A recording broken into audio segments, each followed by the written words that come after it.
Today's gospel text is taken from the book of Matthew, the 25th chapter, verses 31 through 46. When the Son of Man comes in his glory, and all the angels with him, then he will sit on the throne of his glory. All the nations will be gathered before him, and he will separate people, one from another, as a shepherd separates the sheep from the goats. And he will put the sheep at the right hand and the goats at the left.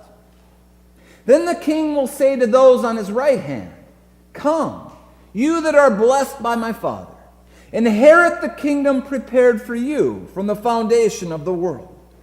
For I was hungry, and you gave me food. I was thirsty, and you gave me something to drink.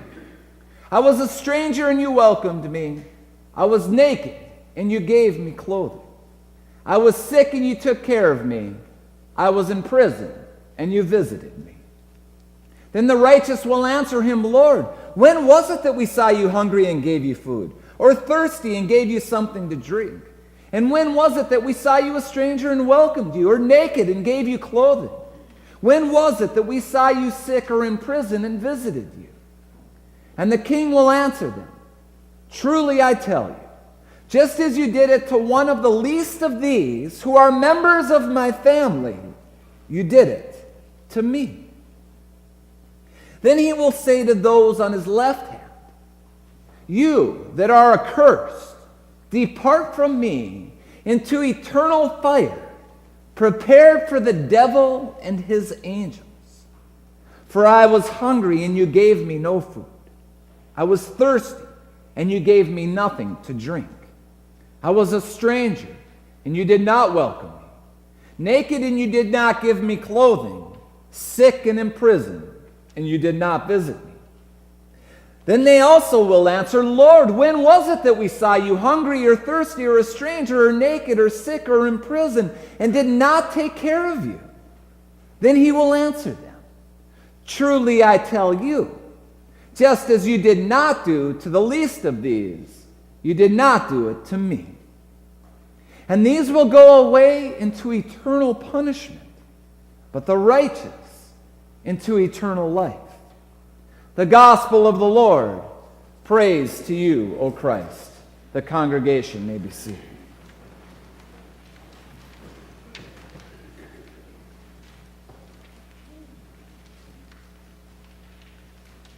Jacob was a 20-year-old man who had just moved to Hillsboro.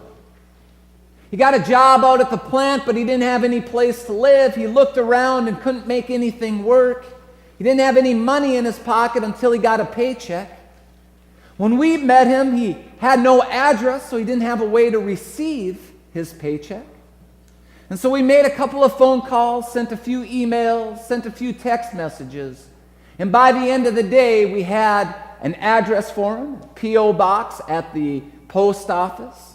Somebody donated their trailer. We pulled it over to the campground. He had a warm place to sleep. We had clothing for about a month.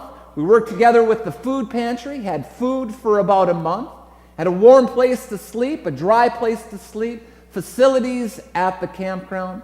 Not perfect accommodations, but adequate. Kathleen is a middle-aged woman who showed up at the church. New to the area, she was escaping a domestic violence situation. She had 2 kids in her household who were both in diapers. Within a half hour, we had diapers and food, again working together with the food pantry, and we had the things she needed to survive for about a month. Within a week, we had her house full of furniture, and she was living adequately. Roger was a man in his 60s who showed up at the church, hungry, cold, and homeless. Simply wanted a dry place to sleep tonight. And so he worked and got him a ride, brought him to the homeless shelter, and he was thrilled to have a bed to sleep in that night. In the past couple of years, this congregation has supplied and built about 6 Springbox wells in Central African Republic that brings fresh water, clean drinking water to a community that people were dying because they didn't have something as simple as clean drinking water. This weekend, our gifts minister, Joy McSparron, wasn't here to read the lesson because she's in prison. Not a single laugh. They believe me that she's in prison. I knew that Joy was going to get caught one day. Of course, she's doing prison ministry and outreach ministry.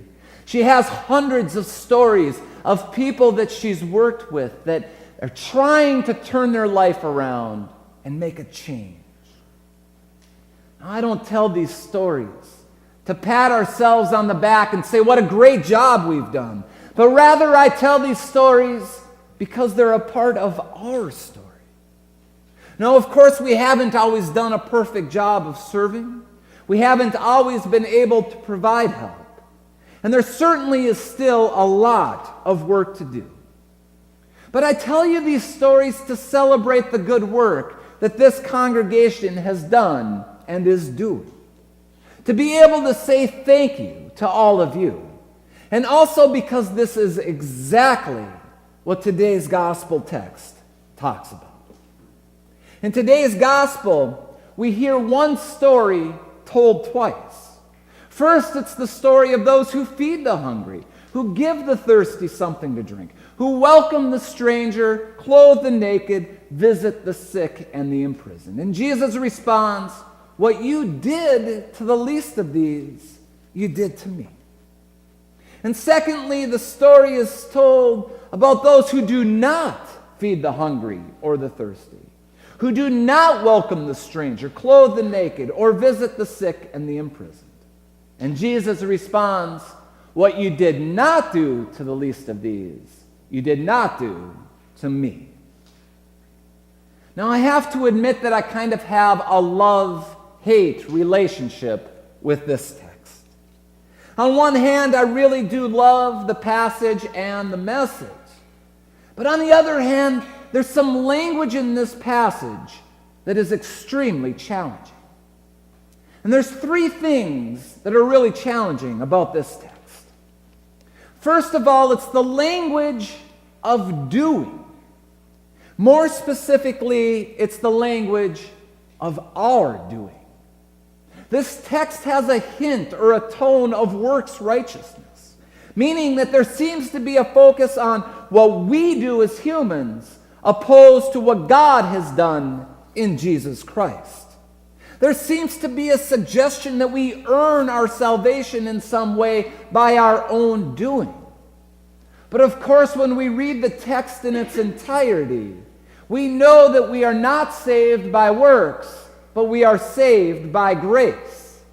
From Ephesians 2, you are saved by grace through faith, but this is not your own doing. It is a gift from God. The second challenge is in the language of the least of these. When I hear the language, the least of these, I have to wonder, according to who? We hear in today's text a word of judgment, but it's not you and I who are called to do the judging. When we as humans look at another person with lesser value, what does it mean for our relationship, for our walk and our journey together in this life? And based on what criteria do we judge someone as the least of us? Is it because they are hungry or because they don't have clothing or the right clothing? Is it based on money or wealth or vocation or geography or ethnicity or race? I'm challenged by the idea that if somebody needs help, if they are considered of lesser value, because I don't think this is true. The third thing that's challenging about this text is the language of judgment and punishment. There is language in this passage that's difficult to hear. I don't think anybody can read these words and not be bothered by it, or at least I hope not. Jesus says, "You that are accursed, depart from me into the eternal fire, prepared for the devil and his angels, and these will go away into eternal punishment. It's easy to wonder, what kind of God are we working with as we hear this word of judgment and punishment? Three things that are challenging. This language of doing, the language of the least of these, and the language of judgment and punishment. But there are also three things that I love about this text. The first thing I love about this text is the language of doing, and more specifically, the language of our doing. This focus of putting our faith into action. I do love that we're called to do something, not to earn our salvation, not because we have to, but simply because we want to.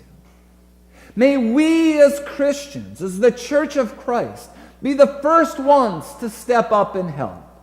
Let us be the ones who feed the hungry and thirsty, who welcome the stranger, clothe the naked, and visit the sick and the imprisoned.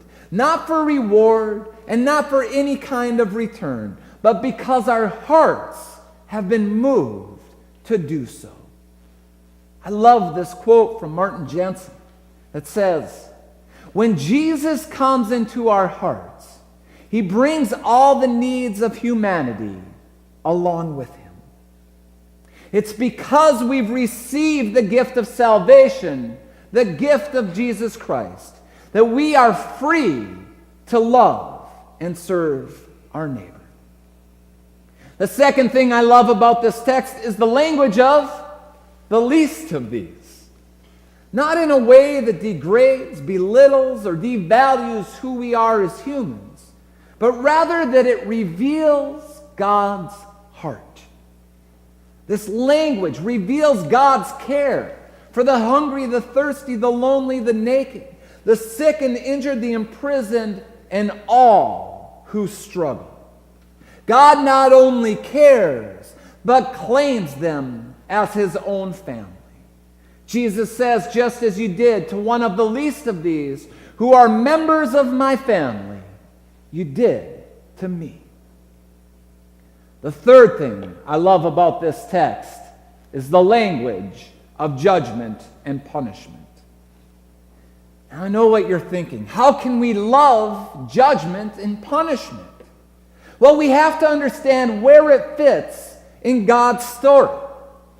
Matthew 25 ends with verse 46, the verse that today's gospel text ends with. And then Matthew 26, of course, the very next chapter, moves into Holy Week, and we hear the story of Maundy, Thursday, and then Good Friday. And of course, what happens on Good Friday? Jesus is nailed to the cross. When Jesus gives today's lesson, it's at the very end of his life on this earth. He's about to be put to death on the cross. He's communicating a sense of urgency. Now, this is where I'm going. This story about judgment and punishment. The judgment has already been made. You have already been judged. Guilty. You see, we are the goats, sinners, falling short of the glory of God. We are hungry and we are thirsty. We are naked, we are sick, and we are imprisoned. We are the least of these. Judgment and punishment. The bad news is the judgment has already been made and the verdict is guilty. The good news is the punishment has already been paid on the cross of Jesus Christ. On the cross, Jesus takes our punishment, he takes our sin, he takes our death, and in his glorious resurrection, he gives us life. You see, this is the theology of the cross. Out of judgment comes mercy, out of sin comes forgiveness, out of death comes life. Judgment does not have the final word. Punishment does not have the final word. Death does not have the final word. The final word is life. This is what Lent is all about. This is the gospel. This is the kind of God that we're working with. We as a congregation and community have been blessed to be able to help a few people. And I can say with all certainty that God's work through this church has changed lives and even saved lives. But there's still more work to do.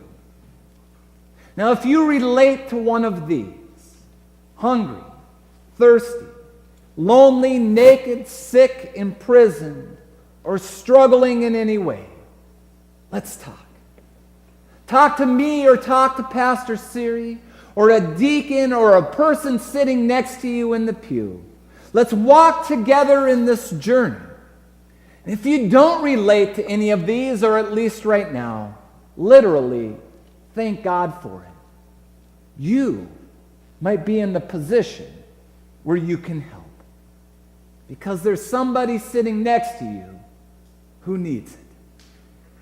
May we journey together in this Lenten season, together to the cross of Christ. We still have a lot of work to do. To God be the glory, now and forever. Amen.